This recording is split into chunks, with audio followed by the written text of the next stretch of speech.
السلام عليكم ورحمة الله وبركاته. ازيكم حبايبي؟ عاملين ايه؟ يا رب تكونوا بخير. اللهم صل وسلم وبارك على سيدنا محمد وعلى آل سيدنا محمد.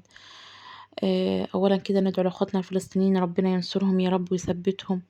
ربنا يكون معاهم يا رب وينصرهم على اعدائهم يا رب وعلى اعداء الاسلام يا رب، اللهم امين يا رب العالمين.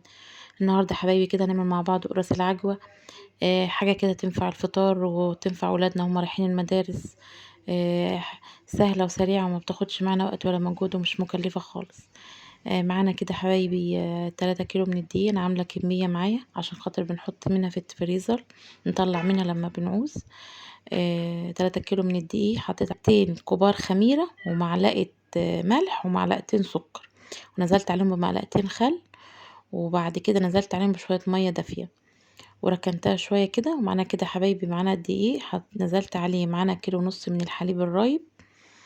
نزلت كده بالكمية بشربه للدقيق، وهبتدي كده ان انا اشرب الدقيق الحليب اللي معانا، وهبتدي انزل الكمية التانية. ما بنزلوش دفعة واحدة، نزله على مراحل. اللهم صل وسلم وبارك على سيدنا محمد، اللهم صل وسلم وبارك على سيدنا محمد. هبتدي الم العجينة كده مع بعضنا كده. وهنكمل بقى ايه بشوية مية دافية عشان الجو ابتدى يبرد.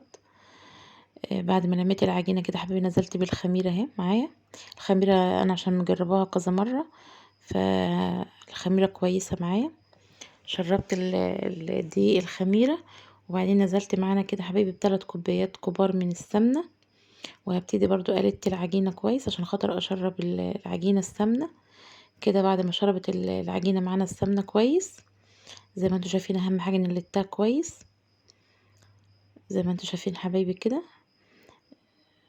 بنلتها كويس جامد عشان خاطر تبقى نتيجة كويسة كده. انا قلتها في بلاستيكة تانية، وهبتدي بقى انا اغطيها واركنها ايه تخمر معانا ايه ساعة الا ربع.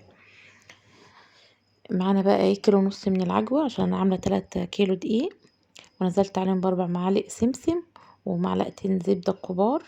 وهبتدي ان انا اعجن العجوة كده بايديا، مش هضربها في كبة ولا هعملها في مفرمة. انا عايزة تبقى العجوة الحباية بتاعتها تكون صحيحة، يعني ما تكونش معجونة جامد عشان خاطر بتبقى كده في وسط القرصة.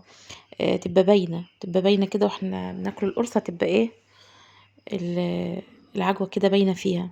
ما مش بنحبها تكون مهرية جامد، بتبقى كده الحبايات صحيحة كده. بقى انا ابتديت ان انا العجينة ارتفعت معايا زي ما انتوا شايفين، اتضاعفت الحجم بتاعها. آم، المفروض ان انا هقرصها كده، اكورها كور صغيرة واركنها وبعد كده احشيها. لا انا ايه خدتها على بعضها كده، بكور المقاس اللي انا عايزاه، التكويره اللي انا عايزاها، وبحشيها كده معلقة عجوة كبيرة في النص. وهبتدي ان انا اكورها كده بين ايديا كده تكويرة كده، وارصها في الصواني.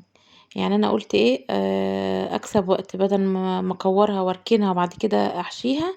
لا انا قلت اعملها مرة واحدة، بكورها تكويرة كده المقاس اللي انا عايزاه، وبحط جواها المعلقة الكبيرة من العجوة، وابتدي ان انا اكورها تاني واقفلها كويس عشان خاطر تبقى العجوة جوه ما يطلعش منها، ما تبقاش باينة منها من القرصة لا في الجناب ولا على الوش.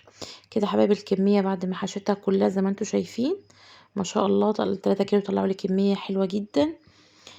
كده كانت خمرت معايا القرص. كنت سايباها كده زي نص ساعة، خمرت معانا ما شاء الله، تضاعف برضو حجمها. ببتدي بقى ان انا ايه افتحها بالسكينة كده، او ممكن اعملها بالشوكة عادي. وابتدي بقى ان انا ايه معايا هنا نص كوباية من المية، حطيت عليها معلقتين سكر ومعلقتين زيت عشان خاطر وشها يبقى بيلمح كده.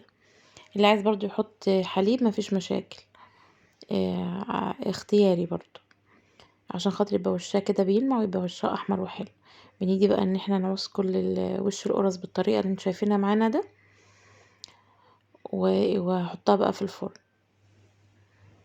اللهم صل وسلم وبارك على سيدنا محمد. ما شاء الله تبارك الرحمن، زي ما انتم شايفين كده حبايبي خدت اللون وطابت معانا. انا عملت كميه كبيره، هي مش دي كل الكميه، انا عامله كميه كبيره جدا، بس هما دول انا صورتهم.